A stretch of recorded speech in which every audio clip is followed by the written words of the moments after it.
Hey everybody, we're heading into winter here in Southern California, and what I have here is a bottle of our road bike formula, the 5311, and it is very cold for California.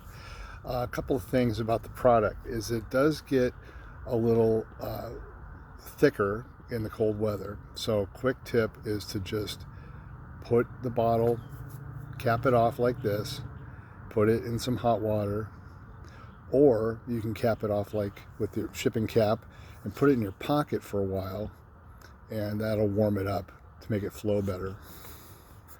I've got one of my personal bottles here I just keep filling over and over and over. It's actually from one of the original test formulas of the road bike formula back in July of 2020. This is one of the, we had developed it in 2019 and we were perfecting it. We've reached what we think is the pinnacle in January of 2021. So this is along the way, and I just keep refilling. I have several of these. I keep them in my car in the house and just refill them all the time to save bottles, not waste bottles. And we have a great use for the bottle, by the way. We'll get to that in a minute when you're done, when I'm done talking about the viscosity in the cold. So you can see here it gets a little thicker.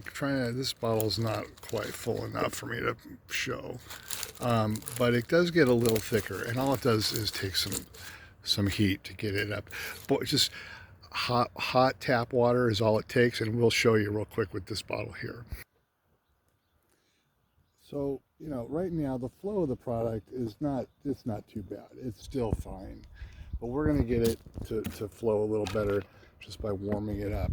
So I've got some bowl of hot water here, just going to stick it in there. It doesn't even have to be in there all the way, it just has to warm it up a little bit. This will take just a few minutes. So I've just put a shipping cap back on here just so it'll fit in the bowl a little better. And it's just going to take about 2 minutes to warm it up. It's about 45 degrees this morning, so it doesn't take long. But now if your bottle got frozen solid, which would be pretty tough, it'd have to be down well below the 32 freezing point because of the alcohol content in here. But if it did actually freeze and got solid, you can bring it back by just soaking it in really hot water for probably about a half an hour, and then shake it up. And if you need to, you can add a little alcohol to it at that point, shake it up again once it's warm. All right, so we warmed it up a little bit, and I don't know if we'll be able to see a difference in the viscosity, but it will flow a little bit easier once it's warm. You can't really tell, but it did come out a little quicker.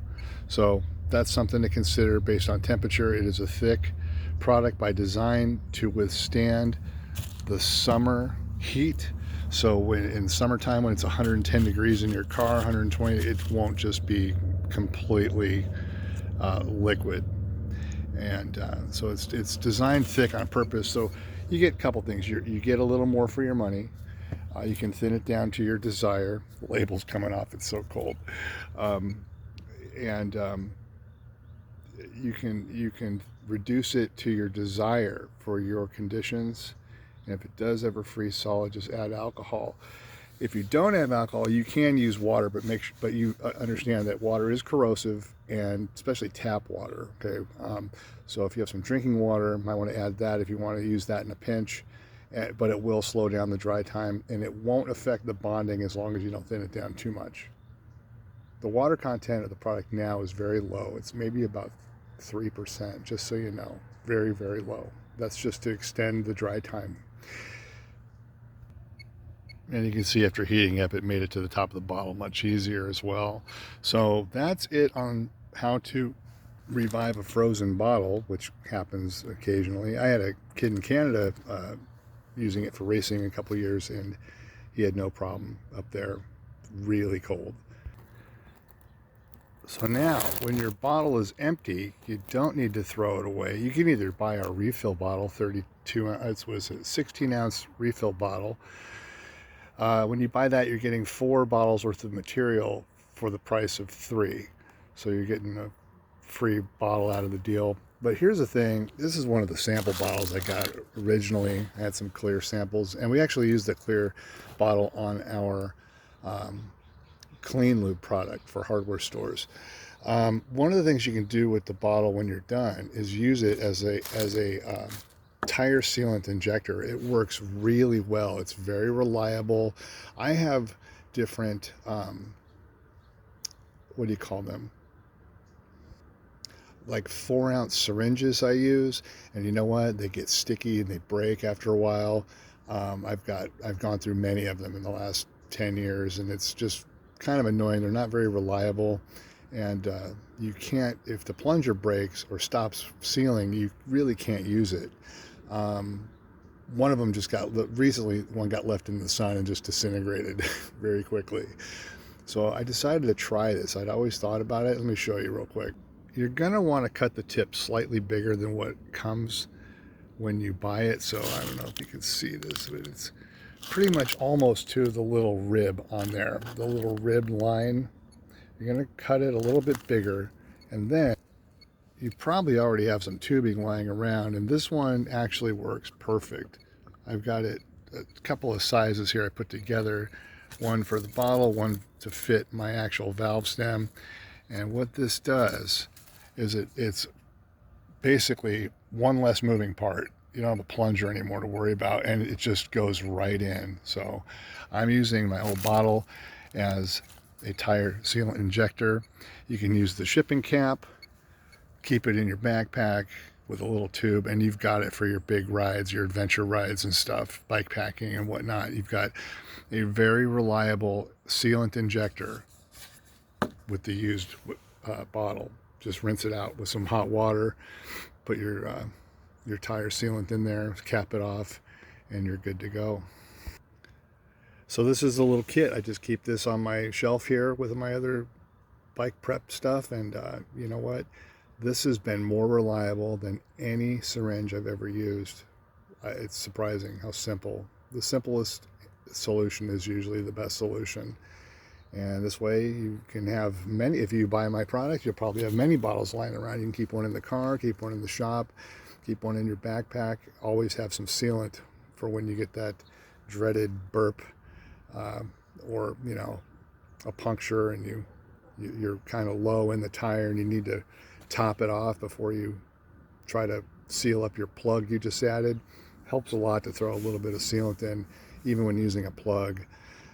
If your tire does go flat and you can't get to it quick enough. So anyway, this is what I've been doing this year, and this has worked out great for just topping off my tires without having to mess with it. While we're talking about tire sealant and the use of the bottle, here's another use of the product. Now, these little Presta valves get clogged all the time. And nothing worse than needing to put some air in your recently burped tire out on the trail, and you just can't get the air in because the little Presta valve has glued itself shut. Well, guess what? The 5311 and all the Smoothe Lubes work really good to prepare this valve. Let me show you how to do it. You can just take the cap off the bottle, take a little bit out like this, and you're going to just apply it just to the area here. Okay, this is one way to do it. Don't get it on these threads here. That's what holds it into the valve stem. So you don't want to lubricate that. But what you're doing is you're getting the product. Nothing sticks to this product, so it really does prevent. Now, there's another way to do it that I've been doing for a long time. This is sort of the quick way to do it. But if you really want to get it up inside, let me show you this. So what we're going to do is take one of these Presta adapters, and this is an old brass one. You're going to put the valve in the Presta adapter here. Okay, I'm trying to do this. Make sure it's open. And what you're going to do, make sure the valve is all the way open when you do this, okay? Put the Presta adapter on, and what you're going to do is put a little drop of any of the product into the hole here. So I'm just going to use the applicator tip and just put a drop in there. Hopefully I'll be able to do this in the first try. There we go. So I got a little drop of product in the hole here. All right. And now I'm just going to hook it up to, so we got the valve in here. Okay. What we're going to do is we're going to pump it through. You can use your air compressor, but I just use like an old shock pump. That way just can control it a little better. So see if I can keep this all on camera here. So I'm just going to put it onto a shock pump, And you can see the end of it here. And I'm just going to give it a quick pump through. And you can see it's coming through the valve a little bit. So this is an old valve. Hold on. And you can see a little bit has come through now. So basically, this is going to line the whole valve on the inside with the product, and nothing sticks. I haven't had a clogged valve in, I don't know how many years I've been doing this now, but I have not had a clogged valve on the trail in so long. I mean, I've got bikes that are now from 2018. Let's see, those ones I've changed the valve maybe once or twice. My new bikes, my 2020 and 2021 bikes that I have, I've never even had to change the valve yet because they just never ever clog. So that's something I figured out in the last 4 or 5 years. Yes, so these are a bunch of old used valves, and basically I can't even find my new valves because I haven't needed one in so long. I wasn't able to find them, but you get the idea.